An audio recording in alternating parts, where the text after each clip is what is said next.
In this episode, filmmaker and storyteller Fitch Jean joins Doland White to explore how storytelling builds trust, confidence, and connection in leadership. From growing up in Haiti to directing award-winning films, Fitch shares how the art of storytelling applies to every leader's journey, on set or in the boardroom. Great leaders don't guess where their systems break, they measure it.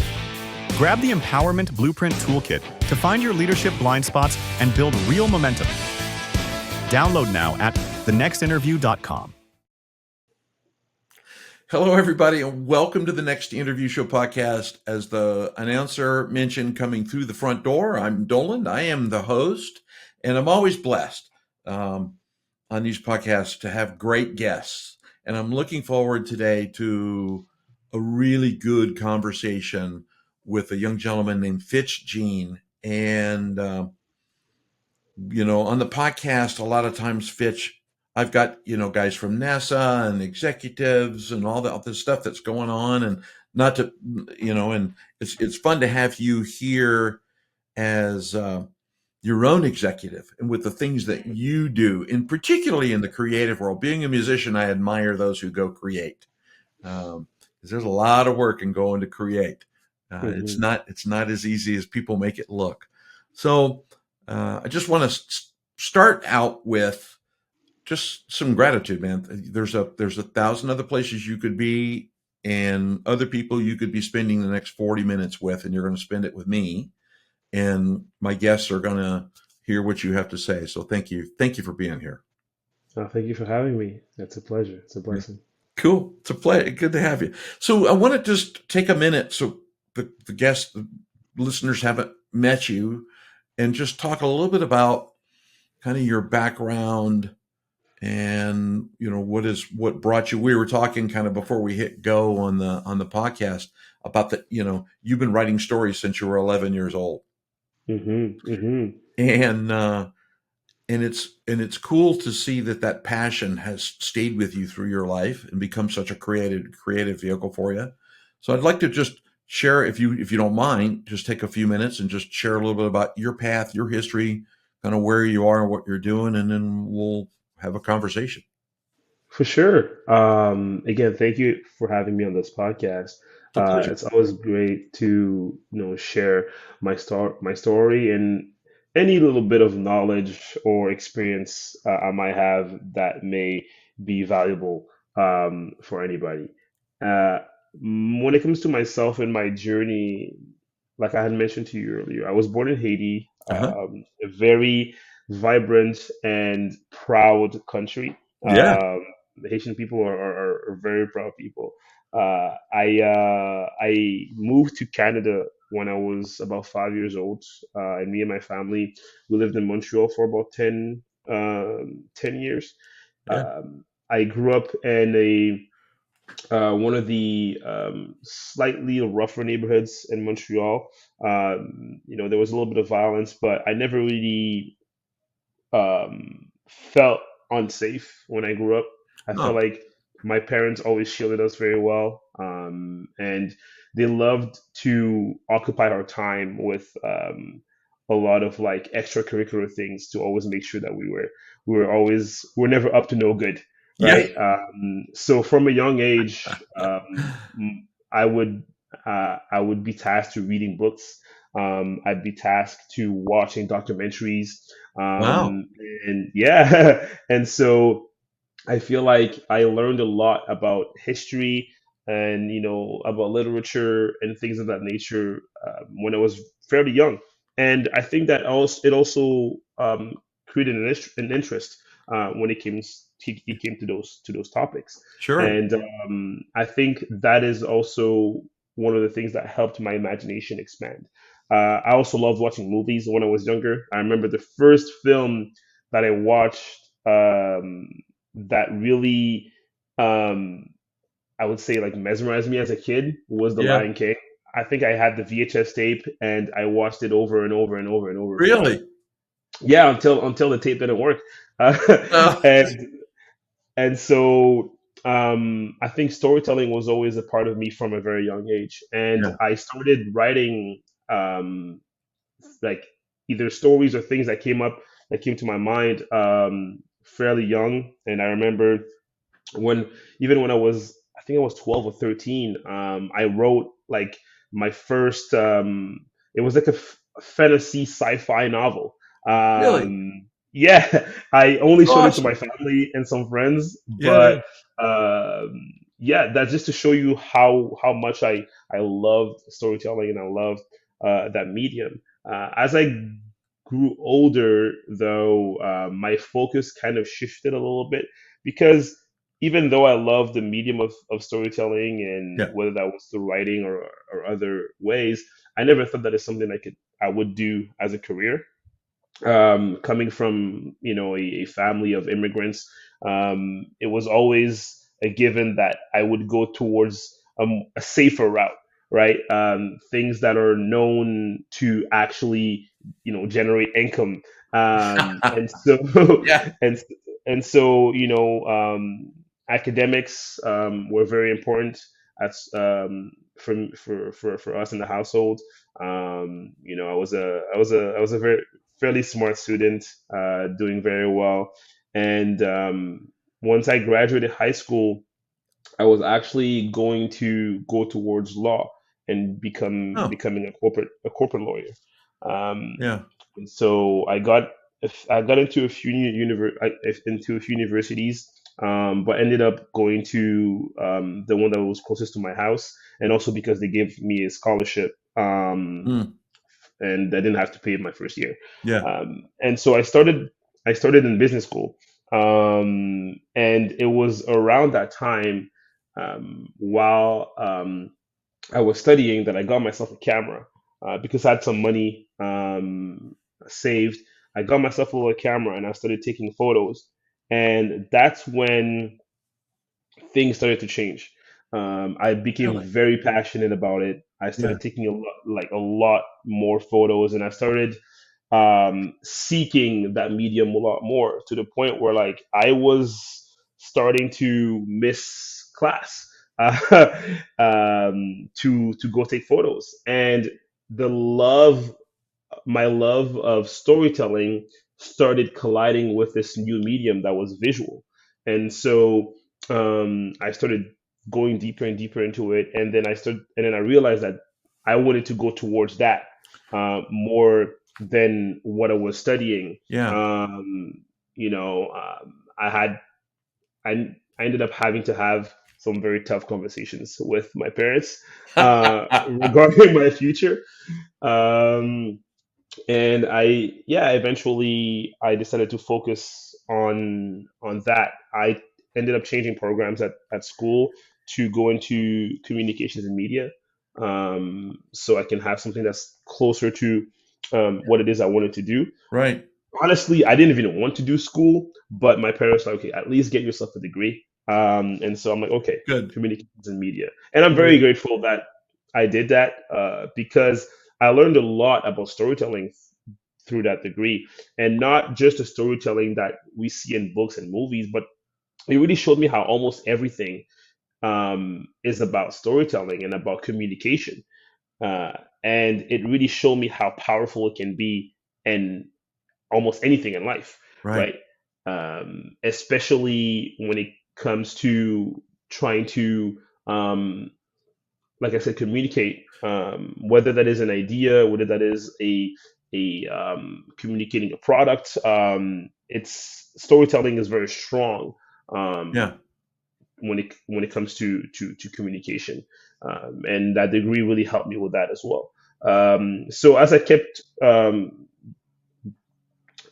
progressing at school, I started doing more and more in the world of media. I started to transition more from photography to video, and then eventually started writing again, but this time with the intent to produce on more of a film and cinematic lens, and and I really fell in love again with storytelling, and I started shooting. At first it was just like stuff I would shoot with my friends, and then it became more and more, um, I would say, serious, and started involving other people, and eventually I directed my first short film. And I also, as I kept continuing my path into filmmaking, I Yeah. also started to combine what I had learned from school with my passion. So I Mhm. started um, um, doing video production for businesses. I started, working with non-for-profits, um, and using video as a way to tell stories for them. And so those two kind of continued simultaneously, um, basically up to now. I feel like it's evolved in a way, but it's kind of the same thing. At the end of the day, it's all storytelling, and that's why I like to kind of like um, I like to say that I'm a storyteller first. I'm not a filmmaker specifically only. I'm not a Yeah. marketer. I'm a storyteller because it's all storytelling.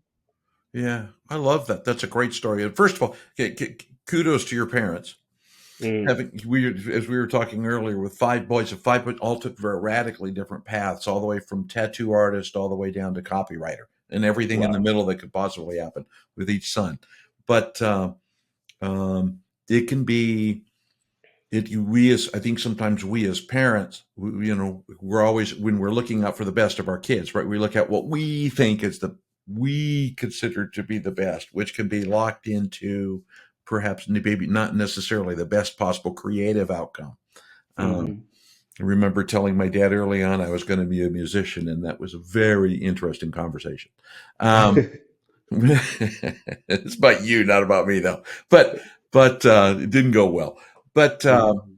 as you were kind of talking about that, there's a couple things, and I want to come back to storytelling a little bit to talk about that from an executive's perspective. But I think there's a couple things I want to take a moment, just kind of lean on, is, Fitch, when you were kind of going through that, there were a couple of words that you used. One was safe, and one was income. Hmm.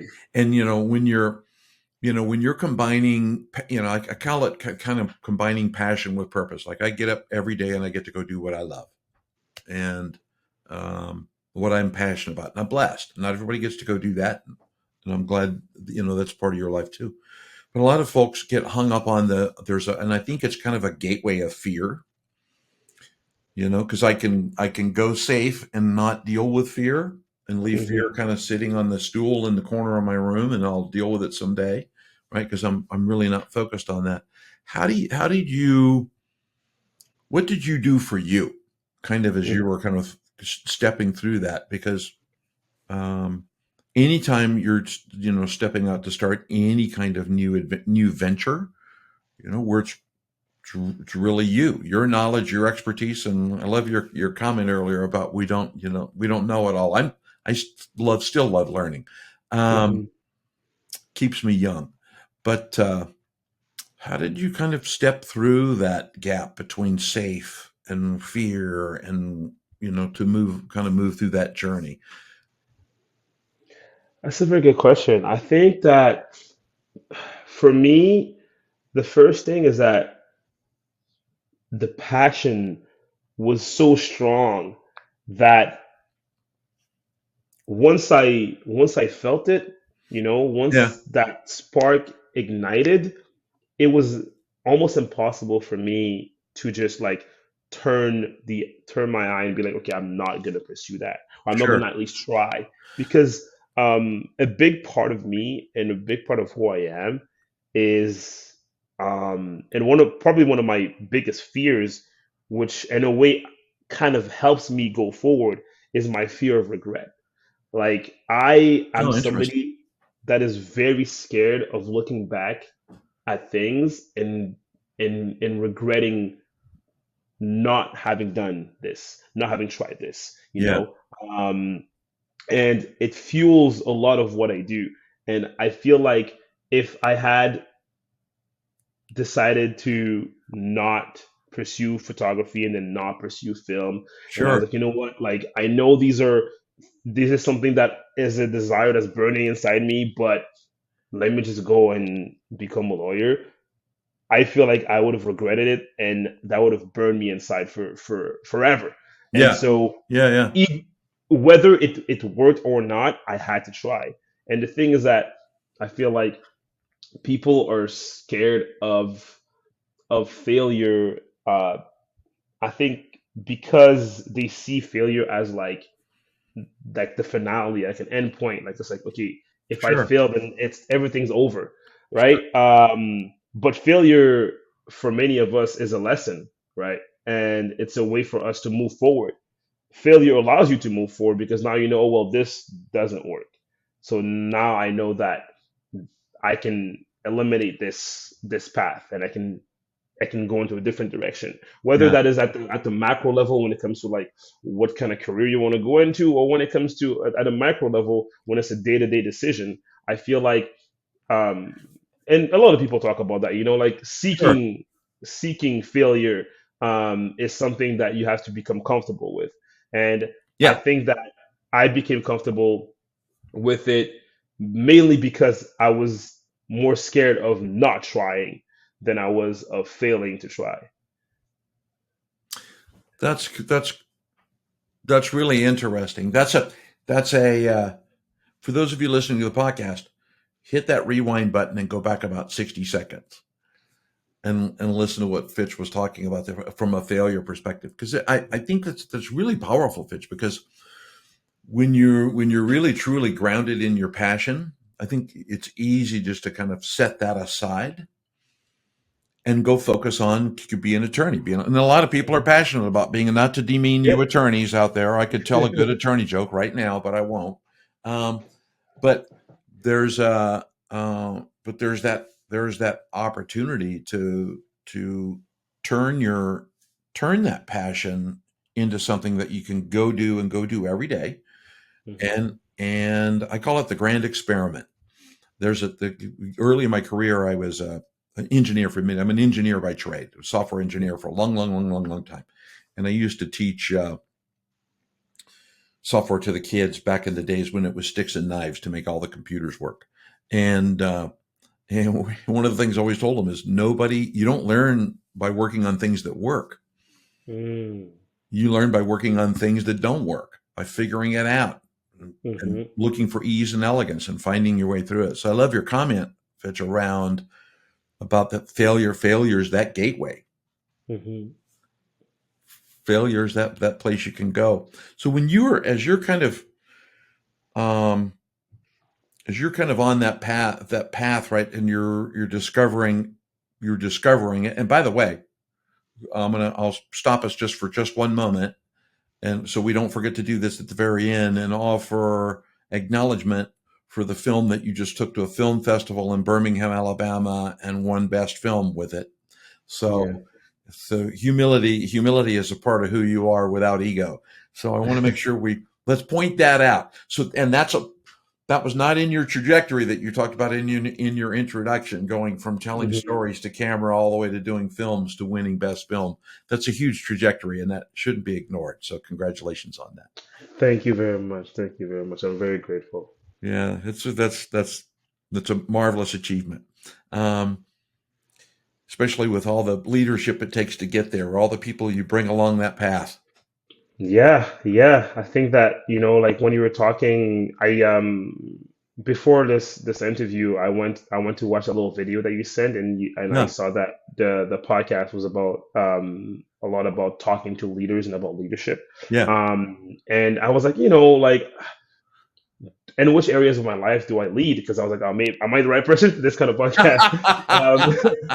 Um, You but are. Yeah. I realized that as a director on a film set, almost everything I do is about leadership, and it Yes. takes a lot to be able to bring a vision to life and communicate that vision. Here goes that word again, communication, and Sure. communicating that vision to your entire team, your entire crew, um, so that everybody understands what it is we're trying to make, what is the film we're trying to make, what is the goal we're trying to achieve with this project, and how are we going to get there.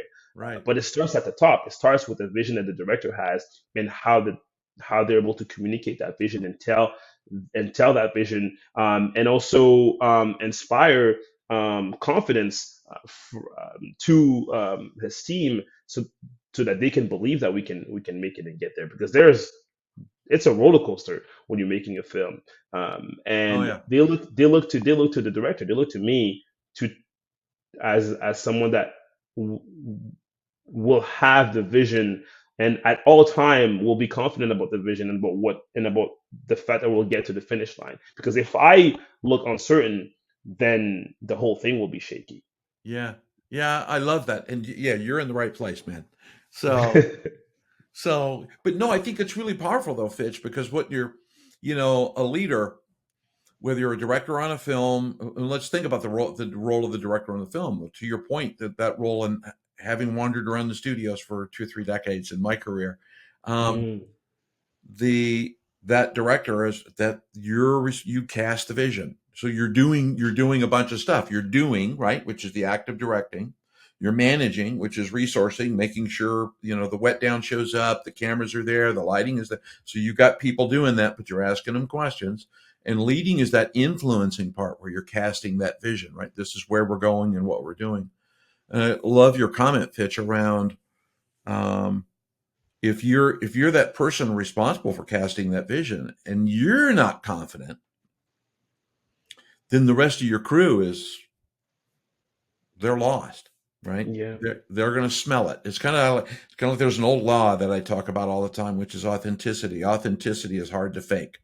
So it's the same thing with confidence. It's hard to fake confidence.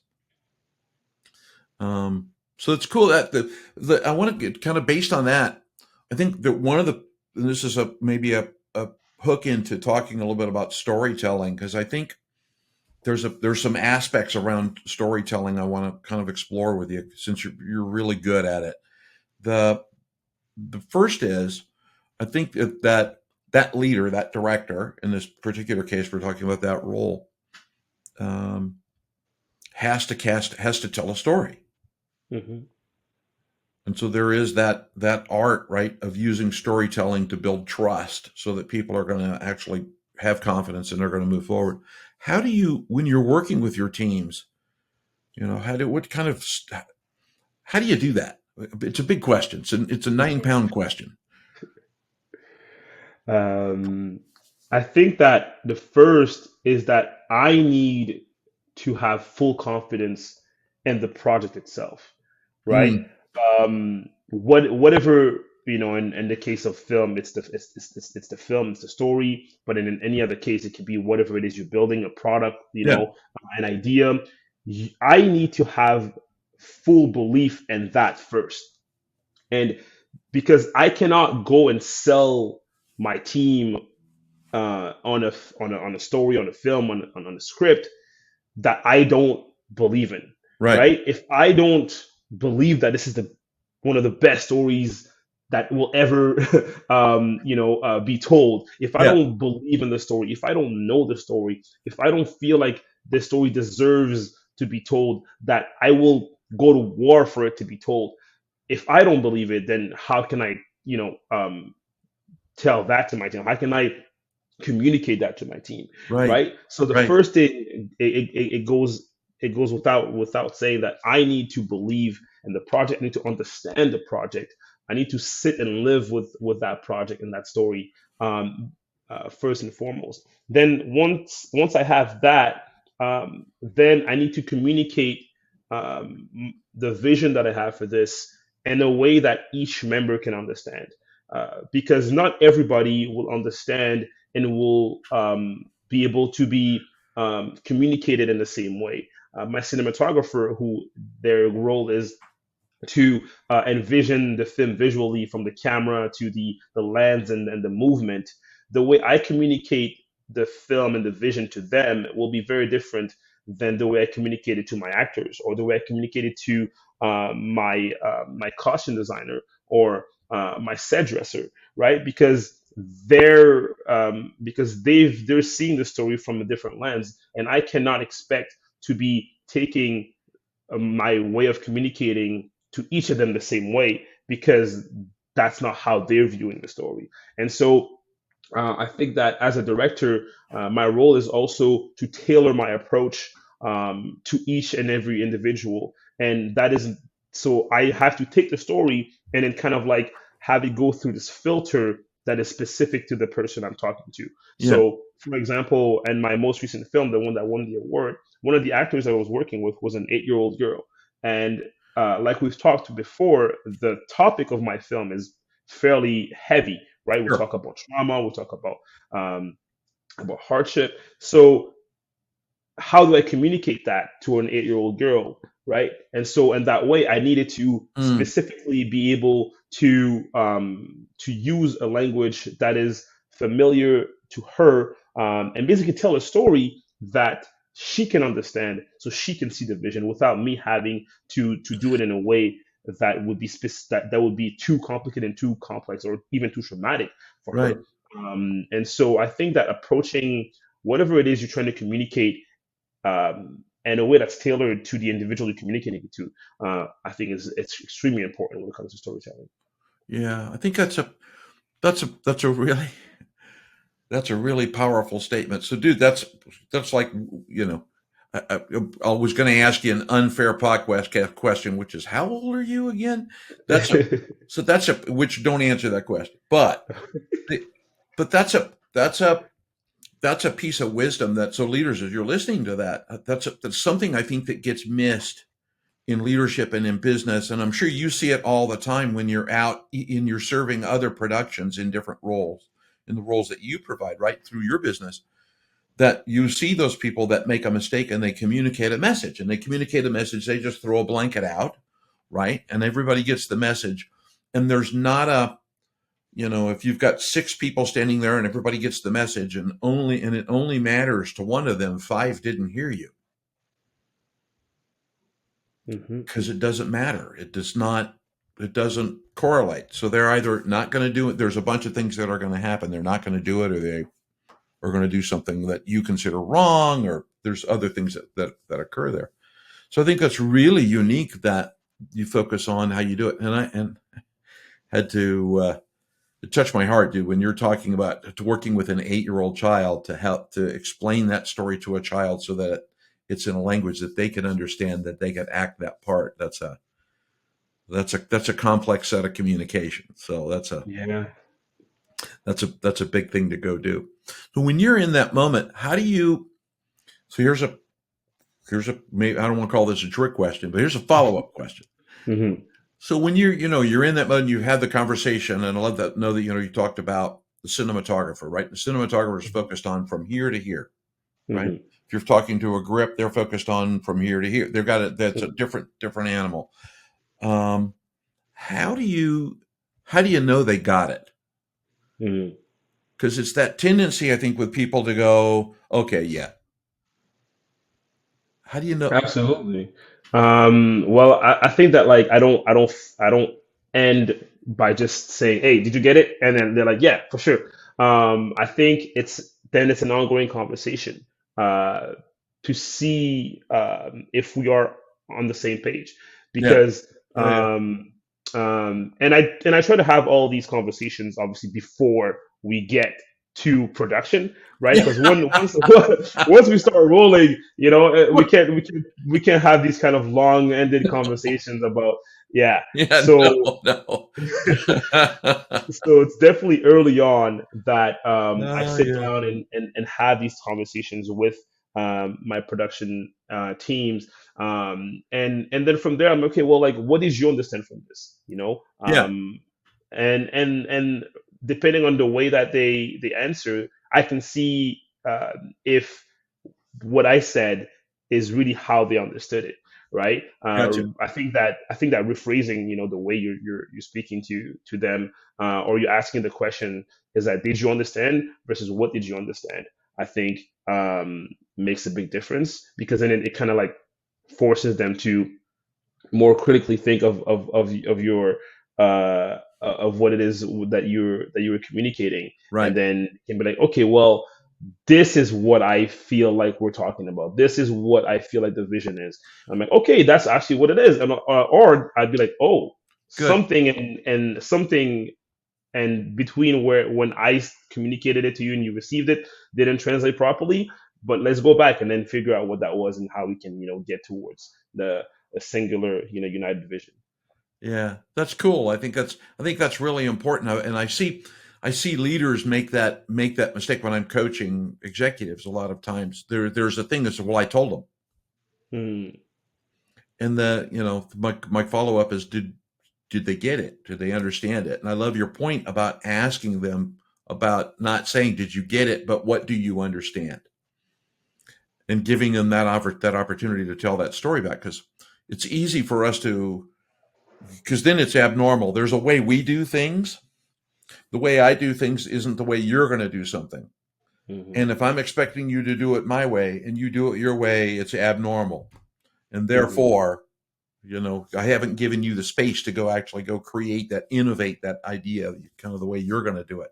And that's mhm. really important, so that they got it. One of the things that, and thank you for that too, Fitch, by the way. Of course. The One of the things that, kind of as you were talking about that I'm curious about is, I've noticed, in any, or in any time that you're, and we'll go to making a film. We'll stay there for just a moment.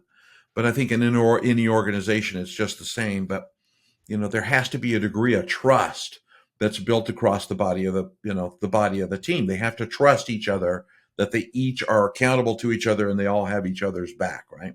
So Mhm. there's understanding, there's that storytelling on the individual basis. Here's what we're doing here. Cast my vision. Help me understand that you got it. What steps do you take, with those that are on set? Because there's a lot of dynamic things that go when you're on set, just as in business, just as in life, just as with our families. So this is kind of a universal thing. How do you help create trust with that team, so that team they're bound together, not as a bunch of different people trying to create something, but as a group working towards one outcome? That's a very good question, and I would say that that's something that I had to like learn,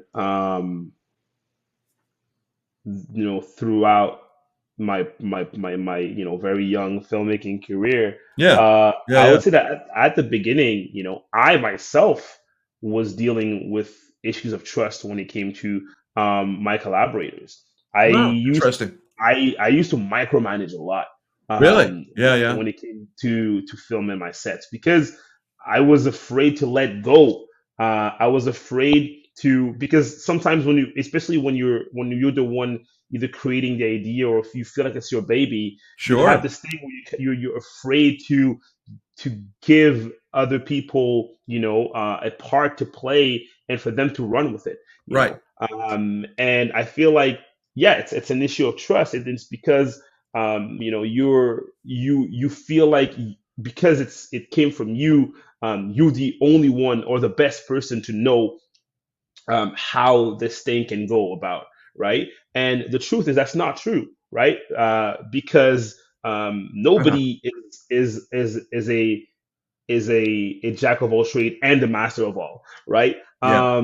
The thing is that we have our own abilities, and if you're, in the role of a director or in the role of a CEO, is that you're great at leading, and so that is your unique ability, and so then by default, you should be there to support the others so that they can do their best work and their best ability, right? Mhm. The best leaders, the best directors, surround themselves with people that, are better than them at each and every of those other aspects, right? And so, my Yeah. cinematographer is better than it ever will be when it comes to the camera and understanding the visual language, right? My Yeah. my set designer is better than me, than I will ever be at what they do. My composer is better than I will ever be at music, and Sure. so the first thing is that I need to understand that, and I need to, surround myself with the people that'll be the best fit for this project.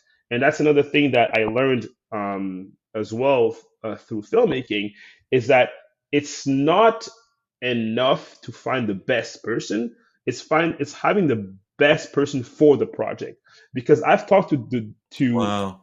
I like to have meetings with my head of departments before, Sure. we get into, a film or a project, and I had these kind of like these first, like, breaking the ice kind of interviews, um, that's after I've like seen their work or seen their reel or their resume. I talk to them and we start to talk about the story to see if they're a great fit for the story. Because yes, you could have all these accolades and be, have won all these festivals, or have like, been in all these sets. But is this story specifically, is this project specifically align with you, and do we align on this project? And I think that like earlier on, I was like, okay, if they're the best, then they'll be the best for this. But sometimes that's not true. And I think that Yeah. it goes down to the story and the vision and understanding that vision and seeing if, and for this specific one, do they align, and will that work? And then I think it's a lot easier to let go of the fear and to give that trust to them. And then from there, you empower them. And once you empower them, then they feel confident to go do what they're supposed to do. Yeah. I love that, because it's got many podcasts ago. I had a wonderful interview with a guy named John Formica. John used to run Disney resorts down in Mm, Orlando, ran a bunch of the world-class resorts, and his resort always was the top of it. And we were talking, and I love your, and in very, very close analogy that John was talking about, Fitch, which was, when it's not about the job. Everybody gets a title, mhm, but are you right for the role? mm, Are you a good fit? Because you literally become a cast in Disney parlance, right? As a cast member, right? So you're a mhm, cast member. So the fact that you're really looking at, they may have all of this, all the chops, all the skills in the world, right? The technical chops to go do it, and the accolades to go do it. But are they going to be a right mix, right fit in with that team that you're looking to get that vision, that outcome, that worthy mhm, ideal that you're out working towards? Um, mhm. so how do you, when you're, maybe one last question, and I warned you we weren't going to go 30 minutes, dude. Hey, We're I out. love it. We're past. Um, so how do you balance? I think in all industries, and part of our nature as humans is we all carry an ego. Hmm. And in your bio, in the bio, the research that I did on you, I found one sentence in that I just absolutely loved. Is that you're being an award-winning director, that you bring weight, but you frame it with humility. Mm, And I don't know if you knew that was the reputation that you carry out there in the world today, but that's who you are, who you're recognized as. So you're this award-winning guy, but you carry it with humility. And when you're, when you're working with other people, sometimes humility is a challenge for some individuals. I would imagine you've probably never crossed that on any of your projects. no, no, I have. How do you know, when you're so we kind of go from storytelling to roles to building trust and cohesiveness. How do you balance that the egoic part, right, where people, there is an ego that occurs with Mhm. people, and how do you, it's not about keeping them in check, I think, but how do you help them recognize that and keep them going forward? What do you do? How do you step in that? That's a very good question. I think that, I mean, yeah, personally, I, I don't like people who have an ego. You know, Yeah. and I admire people that are confident, right? That believe in themselves, and I know Yes. who they Okay. are and what that obviously because I think that inspires other people, right? Sure. But I think that there is a fine line, between confidence and arrogance, Oh boy. and and I usually before we even get to having those someone like this on the project, I try to see if this is somebody that would be a little uh, that would have some issues when it comes to that, Yeah. so that I don't even have to deal with that on the project. But sometimes it just happens that like some people, again, they know they're good, and then sometimes they want they feel like um their word or their perspective weighs a lot more just because of that. And Yeah. some other people might feel like that too, and then now you Yeah. have Yeah. you have a clash. And so the way I go about it is that I try to bring everyone back to what it is we're making, what it is we're doing, because the vision, the project, the film, it's bigger than all of us. It's bigger than all of us. It's bigger than all of our egos. And so at the end of the day, we are all Mm. serving that. We are all in service of that. And if I can communicate that, I think that's when the people, with the ego start to or see or and Yeah, understand that at the end of the day, I know, yes, you might have one XYZ award, you might have sure. had 30 years, and sometimes, it happens where, like, I'm a young director and I'm directing people that have a lot more experience than me. Yeah. And sometimes, even for me, it can be a little frightening because you start getting a bit of the imposter syndrome. Oh, yeah. But at Yeah, the yeah. end of the day, I try to recognize and to communicate that the project, the vision, that ultimately is our boss. That's what is, it nullifies and puts all of us at the same level because we are all trying to create this thing, and it's so big. Sometimes it feels like you can't even it's unsurmountable, and the only way we'll be able to do this is by doing it together, right? Like, film to me is such a collaborative effort, and it doesn't work if every parts of the whole doesn't work together towards it. And I just try to continue to communicate that as smart and intelligent that you might be, there is no way you're going to be able to accomplish this vision without this other guy. Mm. I don't care. I don't care how good you are. Like, we all need each other to get towards this goal. Yeah. And so that's what I try to reiterate and to communicate with everybody. Oh, I love that. That's that's a really good summary, Fitch, because I think it is, if you ground everybody back into that ideal, this thing that we're building, right? Hmm. And that we have to do it together. And I think a lot of people, leaders in organizations lose track of the fact that what they're building, and then a lot of companies build different things. Hmm. Um, when I talk with people about their businesses, I always remind them your first obligation as a leader is to focus on core value zero. Core value zero is be profitable. Have a profitable business. Money is merely a measure of the good we can do in life.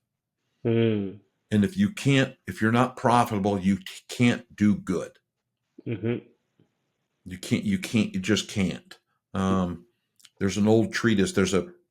Well, back in the old transformation era, there was a guy named Thomas Troward, and one of the treatises that he wrote is called The Spirit of Opulence. And he talks about, in The Spirit of Opulence, about the fact that to live a life of opulence, opulence is based on what we give. And in order to give, we have to be successful. We have to thrive, Hmm. Hmm. right? We can give time and we can do things, but there are things required. So I love that concept around moving towards that worthy ideal brings us back together, because that vision that you're casting and creating that movie outlives everybody. Yeah. It just does. It'll outlive you. It'll be your kids that see it. It'll be their kids that see it, and goes on and on and on. Especially now that we're no longer back in the Lion King days with Hmm. VCRs and Yeah. VHS that we can break. I just found a whole box of VHS in my garage the other day. Anyway, I can Oh wow, send that's you. I cool. might have a Lion King I can send you, but I'll have to go I love that, man. I remember I was doing when we were shooting this movie, Yeah. because part of it is set in the late 90s and early 2000s. I had the fun activity to go and find, like, old TVs and, like, find the Oh my. VHS tapes, Yeah. and it was hard. I realized that these are becoming more and more almost like, like memorabilia. It's Yeah. like museum pieces, like I had to go find on, like, on eBay and contact and buy these things, and they were getting more expensive, and I was like, oh wow, like, these are getting more and more rare. Yeah. And I remember I bought The Godfather and VHS, and then I watched it with some of my crew. It was just for fun, but it was just like, oh wow, look at this. piece of history. Yeah, Yeah. watch this work. It's funny. I just showed Jaws on VHS at my house not long ago. But anyway, Ooh. another day, another interview, another story, my friend. Yes. Um, we've we're way past the time commitment that I've asked you for, but there's probably one last thing, and then we'll close the podcast. The oh, Okay. there you are. All right, Lost me there. you're back. We're still recording and we're still going. Are you okay? There we go. The Oh no. we'll give you just a couple seconds to sync up. I'm going to assume that you're still okay. It And I was was going doing to say fine the the whole one time, and last now thing it's is is now how we go. How are we doing? Are you there? yeah, I'm here. Okay, there you are. I got you now. So we winked out just momentarily. Hmm. Um, just one last thing, and that is, there's one of the things that I'm hoping for in my mission to empower a million leaders, in particularly, is to empower young leaders. Mm. Guys like me, we're on the other side.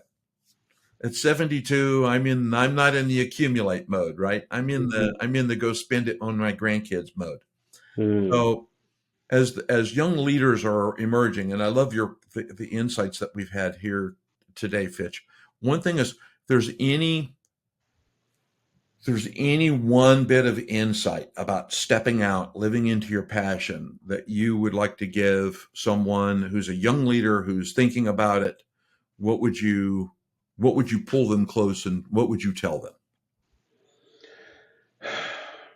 I would say, like, because I think of that often, like if I were to go back and tell my young self, hey, like Yeah. what are some of the things that I would say? And I think that it would just be to, one, like, don't wait. Start as soon as you can, because the earlier you start, the more time you have to make mistakes and to do it all over again. The younger you are, the easier it is to start again, right? I'm still young, but I know that, like, as I get older, it'll be a little harder and harder. And so I feel like, Yeah. don't feel like you have to wait and be at a certain level to be able to start, right? Like, you don't need to be good to get started, but you have to get started in order to become good.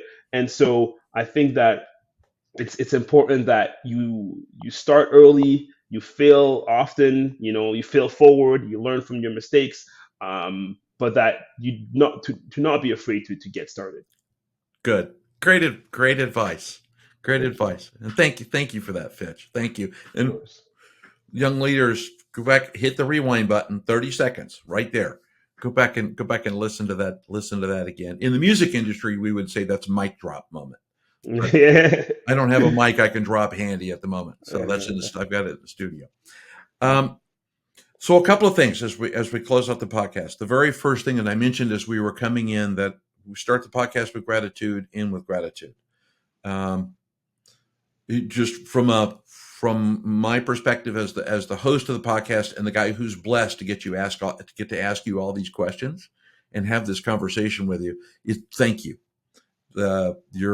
You gave some really, really, really great insights. And if there was any moment of doubt, you're in the right place, right podcast. Thank So you. thank you for being here. Thank you for taking time and coming and hanging out with me and in sharing your insights with the leaders that are listening to the podcast and helping them become better at what they do. So thanks, man, for being here. Thank you for having me. And it's been great conversation. And again, I'm grateful. I've had fun. It's been fun. So for podcast listeners, last two things happens every podcast. The very first thing is the podcast is on many platforms. There's a lot of technology out there. So whatever platform you happen to listen to the podcast on, whether it's Spotify, Apple, Amazon, YouTube, wherever you go, give the podcast a no, like, share, follow, whatever the button happens to be. Give it and subscribe, but more importantly, leave a comment. I want to know how are we doing? Tell me what you found of interest in the podcast that was valuable to you, that changed something for you. that you apply what Fitch was talking about today. There's some, not to do a quick recap, but there's a lot of really, really good content in what Fitch talked about today.